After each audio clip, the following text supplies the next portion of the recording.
जंतर मंतर पर प्रोटेस्ट खत्म हो चुका है। अपनी फीड पर उसका कंटेंट मिस कर रहे हैं ना? सारा दिन रील्स दिखती थी, मीम्स बनते थे, क्या मस्त स्लोगन देखने को मिल रहे थे। अब वहाँ से कुछ नया आना नहीं है। सैड लाइफ हो गई है, जैसे फेवरेट टीवी सीरीज का आखिरी एपिसोड निपटा दिया हो। पर इतना सैड क्यों लगता है? इतना खाली, जैसे लाइफ में अब कोई पर्पज ही नहीं रह गया। जिन लोगों को किताबें पढ़ने का शौक होगा वो रिलेट कर पा रहे होंगे। आखिरी पन्ना पलटने के बाद एकदम से लगता है किसी सपने से बाहर आ गए, और फिर ये असली रियलिटी वाली दुनिया बोरिंग लगती है। पर ये सब होता क्यों है? एक्चुअली होता क्या है, जब लाइफ में कुछ आउट ऑफ द ऑर्डिनरी होता है ना, यानी ऐसी चीजें जिनकी हमारी रियल रेगुलर लाइफ में होने की प्रोबेबिलिटी भी ना हो, और ऐसा कुछ अचानक हो जाए, तो हमारा दिमाग एकदम से एक्साइटेड हो जाता है। किसी सीरीज या बुक के खत्म होने और इस तरह किसी सोशल इवेंट में कुछ कुछ सिमिलैरिटी तो होती है। जैसे हर एपिसोड में या हर दिन के पूरा होने के साथ नेक्स्ट क्या होगा, क्या ट्विस्ट होने वाला है, इसका एंटिसिपेशन रहता है। क्लिफ हैंगर्स मतलब हर दिन दिमाग अगले अपडेट का इंतजार करता रहता है, और इस इंतजार में दिमाग का डोपामीन वाला रिवॉर्ड सिस्टम लगातार एंगेज रहता है। यानी वो एक्सपेक्ट कर रहा होता है कि अभी कुछ तो होने वाला है, कुछ तो होने वाला है। कई बार एक इमोशनल अटैचमेंट भी बनने लगता है कैरेक्टर्स के साथ। जैसे एवेंजर्स एंड गेम के बाद the end of an era, iron man, black window, दोनों की जर्नी खत्म।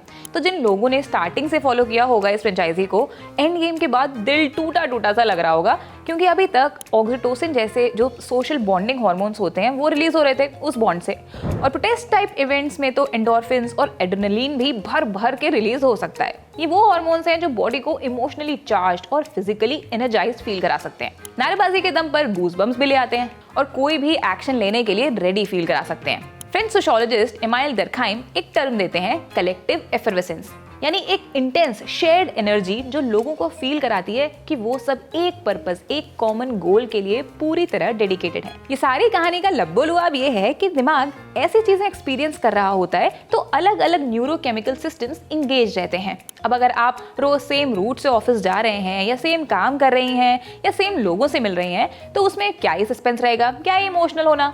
अच्छा, प्रोटेस्ट मूवमेंट के खत्म होने पर खाली खाली लगने के और भी रीजंस हैं। एक बड़े ग्रुप के साथ जब आप वैल्यूज शेयर करते हैं तो सेंस ऑफ बिलोंगिंग डेवलप होता है, आप उनके साथ आइडेंटिटी शेयर करते हैं। टेलर एंड फ्रांसिस की एक पीयर रिव्यूड जर्नल में छपी ये रिसर्च बताती है कि जब लाइक माइंडेड लोग एक कलेक्टिव बनाते हैं और उन्हें लगता है कि हाँ, हम सबका सेम ही हाल है, तो वो उस एक्सपीरियंस के लिए पॉजिटिव इमोशंस डेवलप करते हैं। जैसे प्रोटेस्ट के दौरान लोगों को लगा कि वो एक दूसरे के साथ ही खड़े हैं।